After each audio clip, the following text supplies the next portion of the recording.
नमस्कार विद्यार्थियों। प्रत्यक्ष भाग 3 में हम आज षड्विध सन्निकर्ष जो भाग 2 में पढ़ रहे थे उसके आगे का पढ़ेंगे। पिछले वीडियो में हमने संयोग सन्निकर्ष, संयुक्त समवाय सन्निकर्ष और संयुक्त समवेत समवाय सन्निकर्ष, इन 3 सन्निकर्षों के बारे में पढ़ा था। आज के वीडियो में हम उससे आगे समवाय सन्निकर्ष, समवेत समवाय सन्निकर्ष और विशेषण विशेष्य भाव सन्निकर्ष, इसके बारे में चर्चा करेंगे। सबसे पहला है, क्षमा कीजिएगा, आज के वीडियो का सबसे पहला है और ऐसे चतुर्थ नंबर पे आने वाला है समवाय सन्निकर्ष। श्रोत्रेण शब्द साक्षात्कारे समवायः सन्निकर्षः। कर्ण विवर्वर्त्याकाशस्य श्रोत्रत्वात् शब्दस्य आकाशगुणत्वात् गुणगुणिनोश्च समवायात्। तर्क संग्रहकार कहते हैं कि समवाय सन्निकर्ष कहाँ होता है? श्रोत्रेण यानी कान के द्वारा, श्रोत्र इंद्रिय के द्वारा शब्द का जहाँ साक्षात्कार होता है वहाँ पर समवाय सन्निकर्ष होता है। क्योंकि जितने भी जो प्रत्यक्ष हैं वह इंद्रिय के द्वारा होते हैं और केवल शब्द ही ऐसा है जो श्रोत्र इंद्रिय में समवाय संबंध से रहता है। तो श्रोत्र इंद्रिय के द्वारा जब शब्द का साक्षात्कार होता है, अर्थात श्रोत्र इंद्रिय से जब शब्द का प्रत्यक्ष होता है अथवा शब्द सुना जाता है तो वह समवाय सन्निकर्ष होता है। जिस प्रकार से हमने कहा था कि जब हम चक्षुर इंद्रिय से किसी भी घट पट इत्यादि पदार्थ को देखते हैं तो वहाँ जो प्रत्यक्ष है वह संयोग सन्निकर्ष होता है, क्योंकि दो द्रव्यों के बीच में संयोग होता है। बिल्कुल ऐसा ही जब श्रोत्र के द्वारा शब्द का साक्षात्कार किया जाता है तो वहाँ पर समवाय सन्निकर्ष होता है, क्योंकि शब्द एक गुण है और श्रोत्र जो इंद्रिय है वह द्रव्य है। तो द्रव्य में जब गुण रहता है तो वह समवाय संबंध से ही रहता है। एक बार फिर समझ लीजिए इस बात को कि जितनी भी इंद्रियां हैं वो सभी क्या कहलाती हैं? द्रव्य कहलाती हैं। इस बात की चर्चा हमने पिछले वीडियो में की थी। तो श्रोत्र भी एक इंद्रिय है और श्रोत्र इंद्रिय के द्वारा शब्द का साक्षात्कार किया जाता है, अर्थात शब्द सुना जाता है। और शब्द को हम गुणों की श्रेणी में रखते हैं। जब हमने 24 गुण पढ़े थे तो उसमें शब्द भी था। शब्द, रूप, रस, गंध, स्पर्श, संख्या, परिमाण, पृथक, प्रसंयोग इत्यादि 24 गुण थे। तो श्रवण इंद्रिय जो द्रव्य है उसके द्वारा गुण किस संबंध से रहेगा? उसमें द्रव्य में जो गुण होते हैं वह समवाय संबंध से रहते हैं। तो इस प्रकार श्रोत्र इंद्रिय से शब्द का साक्षात्कार जो होगा वह समवाय सन्निकर्ष कहलाएगा। आगे लिखते हैं, कर्ण विवर्वर्त्याकाशस्य श्रोत्रत्वात्, कि श्रोत्र क्या है, यानी कर्ण इंद्रिय, कर्णेंद्रिय क्या है? तो उसके लिखा कर्ण यानी कान का, विवर का मतलब होता है छिद्र, उससे युक्त आकाश के श्रोत्र होने से। देखिए, आकाश का मतलब होता है खाली स्थान। ये कान की जो ऊपर शष्कुली बनी हुई है, अर्थात वह जो आकृति जो मुख पर दिखाई देती है वह कर्णेंद्रिय नहीं है। कर्णेंद्रिय क्या है? जो कान के अंदर कर्ण छिद्र जो है वहाँ पर जो आकाश अर्थात खाली स्थान बना हुआ है वही कर्णेंद्रिय कहलाती है। तो उसके श्रोत्र होने से और शब्दस्य और शब्द के आकाश गुणत्वात्, शब्द के आकाश का गुण केवल क्या है? शब्द है। आकाश का गुण शब्द कहलाता है और गुण गुणिनोश्च समवायात्, और गुण और गुणी के अंदर कौन सा संबंध होता है? समवाय संबंध रहता है। तो यहाँ पर गुण क्या है?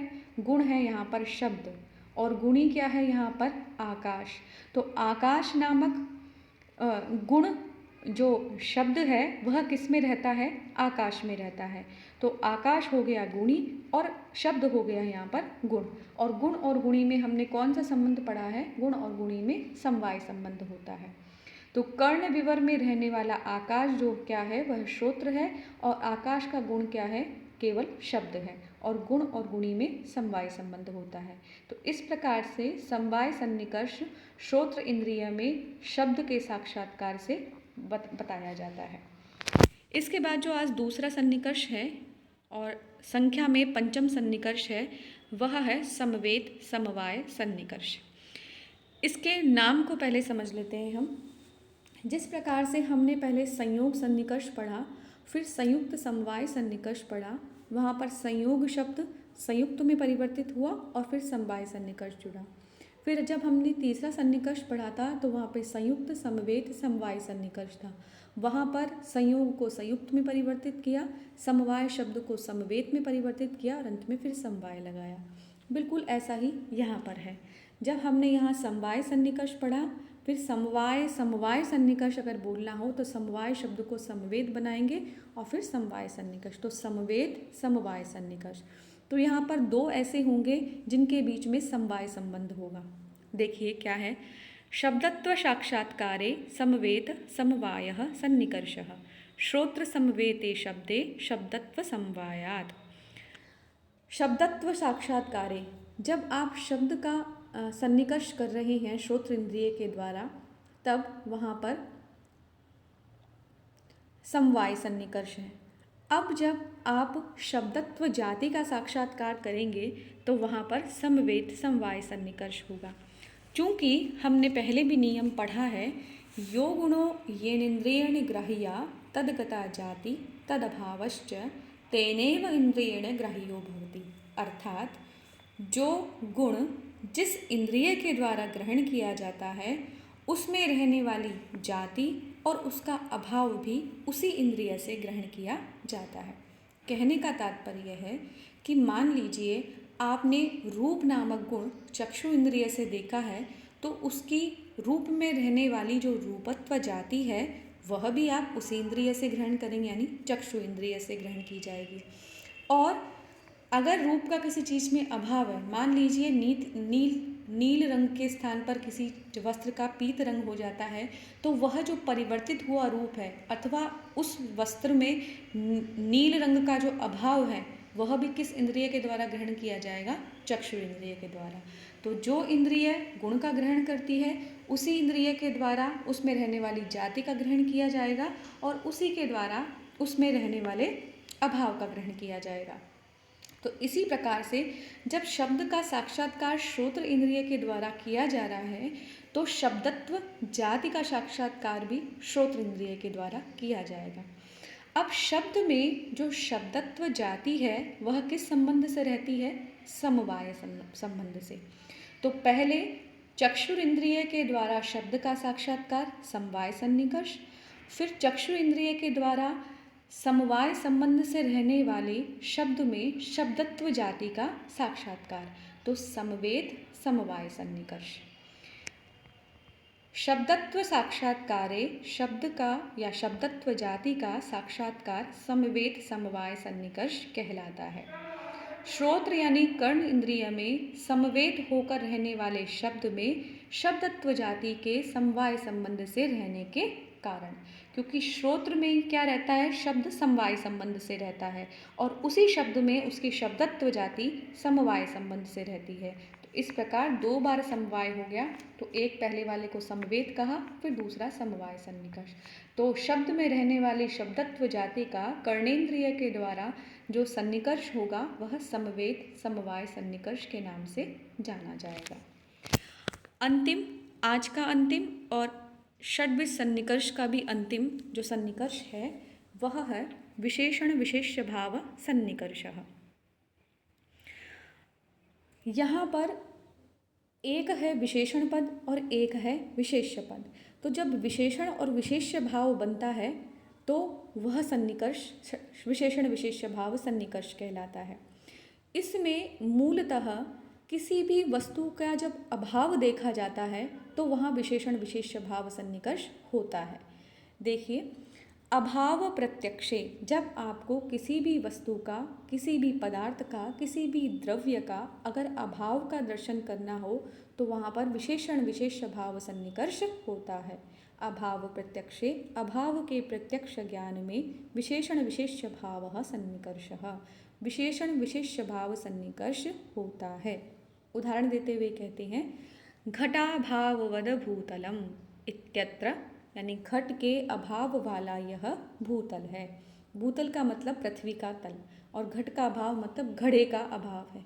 मान लीजिए किसी स्थान पर कोई घट रखा है, भूतल पर यानी पृथ्वी के किसी तले पर आपने घट रख दिया है, अब वह घट वहाँ से हट गया है, तो घटाभाववद भूतलम, ये जो पूरी पंक्ति है, इस पूरी पंक्ति का प्रत्यक्ष जिस तरह से होगा उसको विशेषण विशेष्य भाव सन्निकर्ष का नाम दिया है।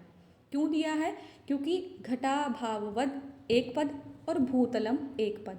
यहाँ पर भूतल क्या है? विशेष्य है और घटाभाववद इसका क्या है? विशेषण है। यानी भूतल कैसा है? पृथ्वी का तल घट के अभाव वाला है, तो भूतल विशेष्य है और घटाभाववद कैसा है? विशेषण है। तो यहाँ पर विशेषण विशेष्य भाव सन्निकर्ष है।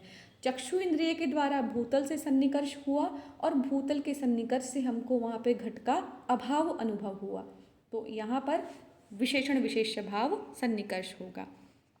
आगे लिखते हैं इत्यत्र, यहाँ पर चक्षु संयुक्ते भूतले, आँखों से संयुक्त होने वाले भूतल में घटाभावस्य, घट के अभाव का विशेषणत्वाद, विशेषण होने से, यानी विशेष्य चक्षु इंद्रिय के द्वारा पहले भूतल से संयोग हो रहा है, वह भूतल क्या है? विशेष्य है, और फिर वहाँ पर वहाँ पर जिस वस्तु का अभाव है उस विशेषण का आभास हो रहा है। तो इस प्रकार से इस तरह के सन्निकर्ष को, अर्थात किसी भी वस्तु के अभाव को जब हम इंद्रियों के द्वारा जानते हैं तो वह अभाव जानने का जो सन्निकर्ष है वह विशेषण विशेष्य भाव सन्निकर्ष कहलाता है। तो ये थे षड्विध सन्निकर्ष। इसके बाद अब प्रत्यक्ष प्रमाण का उपसंहार कर रहे हैं और कहते हैं एवं सन्निकर्ष षटकजन्यम ज्ञानम प्रत्यक्षम। अब प्रत्यक्ष क्या है? जो ये 6 सन्निकर्ष हमने पढ़े हैं, संयोग सन्निकर्ष, संयुक्त समवाय सन्निकर्ष, संयुक्त समवेत समवाय सन्निकर्ष, चतुर्थ सन्निकर्ष का नाम है समवाय सन्निकर्ष, पंचम सन्निकर्ष है समवेत समवाय सन्निकर्ष और छठे नंबर का सन्निकर्ष है विशेषण विशेष्य भाव सन्निकर्ष। तो ये जो 6 सन्निकर्ष हैं, इनसे उत्पन्न होने वाला जो ज्ञान है वही क्या कहलाता है? प्रत्यक्ष कहलाता है। इसको आप सविकल्पक प्रत्यक्ष कह सकते हैं। तत्करणम, यानी इसका जो करण है, असाधारण कारण है, वो क्या है? इंद्रियां है, क्योंकि इंद्रियों के अलावा किसी से भी प्रत्यक्ष नहीं किया जा सकता है। इसलिए तस्माद इंद्रियम, इसलिए इंद्रियां ही क्या हैं? प्रत्यक्ष प्रमाण है। यह बात सिद्ध होती है। षड्विध सन्निकर्ष को उन्होंने क्या कहा कि इन षड्विध सन्निकर्ष के द्वारा ही हमको प्रत्यक्ष होता है, अथवा जो ज्ञान होता है षड्विध सन्निकर्ष के द्वारा उसको ही प्रत्यक्ष कहते हैं। यह प्रत्यक्ष जो हमको हुआ है उसमें साधन कौन बनता है, यानी किसकी वजह से हमको ये ज्ञान होता है? तो इंद्रियों की वजह से हमको ये ज्ञान होता है। इसलिए इंद्रियां ही क्या है? इंद्रियां ही प्रत्यक्ष प्रमाण है, यह सिद्ध होता है। तो यहाँ तक हमने हमारा जो प्रत्यक्ष प्रमाण है उसे पूरा कर लिया है।